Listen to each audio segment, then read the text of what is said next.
Senior Major League Baseball writer for The Athletic. Tyler Kepner is with us. How are you, man? I'm doing okay. How are you guys doing? Well, not awesome. The Mariners just went out there and got dog-walked by this team, and you were in attendance for really the only respectable game of the series. I'm curious to get your take on this team that just call them Jekyll and Hyde, I think, is an understatement. I mean, they'll go on runs, and I know it's true of all teams. It's baseball, long season, all that stuff. But my goodness, to see this pitching staff go out on the road and just give it up the way that they has been something to behold. What was your takeaway from watching this team when you were out there last night? Yeah, I was there Monday and Tuesday. It just they really looked tired. I mean, they just looked like they were exhausted. I don't worry about the Mariners because I think they're the best team in that division. But it was kind of alarming to see the way the Phillies just beat up on their pitching staff. The Phillies have a good offense for sure, but they've also been shut down quite a bit in recent days. The Reds had a couple of games where they shut the Phillies down, and so did Washington. But they really had their way. I don't think they've ever had two games in one series where they had 20 hits in both of them, and they really went to town. So it's one of those things that's hard to explain. Tyler, do you come away feeling much better about the Phillies offense, much worse about the Mariners rotation? What's your sense now after seeing them in person and just rattling off all those things that we talked about with the Phillies offense about what this Mariners rotation might look like down the stretch?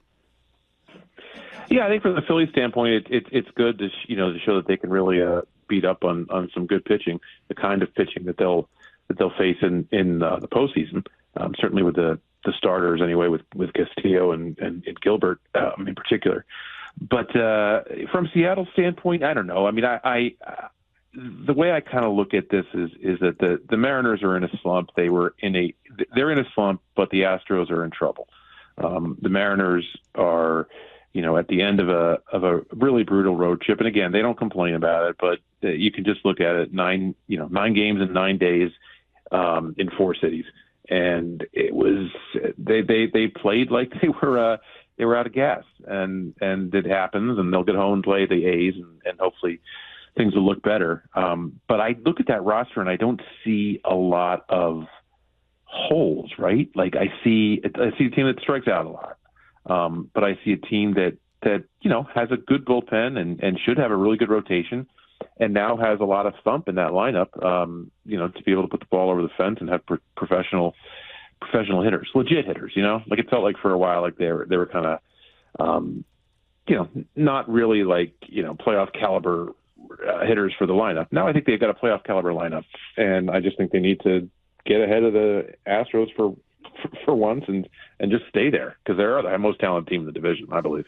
Tyler, do you think some of what we saw was the disparity in talent between the NL and the AL this year? It's a lot of the conversation this year is how down the American League has been, specifically this division. Doesn't seem like anybody wants to win the West. But did we see some of that, or was that just more happenstance and the fatigue you're talking about and a really good Phillies team? Well, I think it's a fair point. I mean, the National League does. We've thought that all year. That they had more good teams, and I think it's borne itself out as the season has gone on. That there is just a ton of talent in the NL. But I think these guys should be able to pitch anywhere. They've certainly had success in early games, and they've got a long enough track record to where you would trust them. I think if you see more bad starts down the stretch or more ragged kind of play, you'd get a little worried. But if you're matching up, if you wind up in the World Series and you face one of those NL teams, I think you'd take whatever comes next. But they've got they've got a long way to go. First, they've just got to take down Houston, and I do think that they're the most complete team, and they're healthy. When you're healthy and talented, generally that does win out in the end. And I think Houston deserves a ton of credit for still being in first place here on August 20th with all the injuries they've had. I mean, they've got a great operation there. But I just don't think I don't think they're going to hold on. I think Seattle will eventually pass them.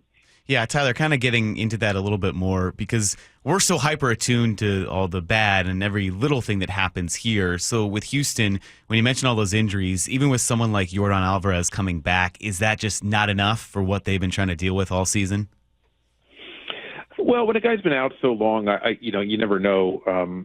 It's even though he is coming back, it's hard to count on him being who he was. He's missed so much time, and he's also had setbacks where he thought he was going to be ready, and he wasn't. It's been a tricky injury for him. So, I mean, he's a fun player. He's great. I hope he's good, but it's hard to know that. It's hard to rely on that, right? So, I don't know. It'll give a big boost to them, but they just don't have beyond Hunter Brown and Framber Valdez. I don't know that they have that kind of pitching that you trust on a start-to-start basis. And with Josh Hader out, that's a big two because it cuts down their effectiveness in the bullpen. Maybe Christian Javier, is. And I know he's been back for one or two stars, I think. Maybe he'll get back to being who he was after surgery, but you don't really know, and that's why I think Seattle, now they've got their 5 starters now, and they should have a good enough bullpen. And when you look down around that lineup for the first time, I don't see a lot of dry spots in that order like we did for much of the year, and certainly for the early part of last year. They've done a good job, really. If you look at going out and getting Randy Arozarena last year, and then Naylor, and bringing Suarez back.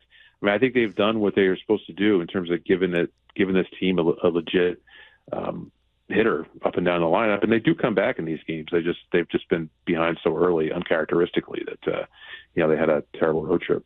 Hey, Tyler, quickly before we let you go, give me a thought on Dan Wilson as a manager. He's obviously, when things are going this direction, he's taken a lot of heat. He's taken it throughout the season for some decisions he's made, whether it's with the lineup or with leaving guys in too long, not long enough. You know how it goes with managers, but I'm curious your take on him as far as what you've seen. I think, today was his 162nd game. So he's at 162 games. He's 89-72, or 89-73.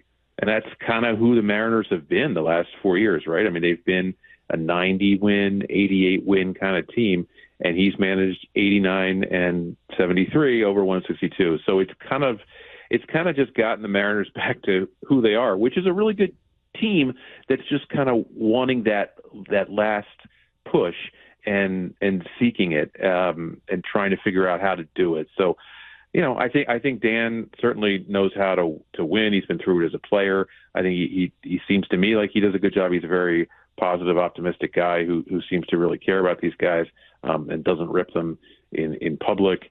It seems like ever. So, he's probably the right guy as far as I can tell. I'm not around as much, as a beat writer would be, but whatever the problems they have, I don't think Dan is among them. And, it's hard to say at this point after an end of such a tough trip, but they were 10-1, and since then I think they're 1-7. So what do they say in baseball, right? You're never as good as you are when you're at your hottest, and you're never as bad as you are when you're at your weakest. And those two things just happen to happen back to back. So yeah. I think they'll be fine. Get home. I mean, there's nothing better, right, than an off day and then the A's coming into town. If they get swept by the A's or something, then it might be time to start panicking. But I think they should be in good shape the rest of the way, despite they just really looked worn out. Yeah. And it's hard to blame them. It was a tough schedule. What are you going to do? Tyler Kepner, senior Major League Baseball writer for The Athletic, has been our guest here with Wyman and Bob. Tyler.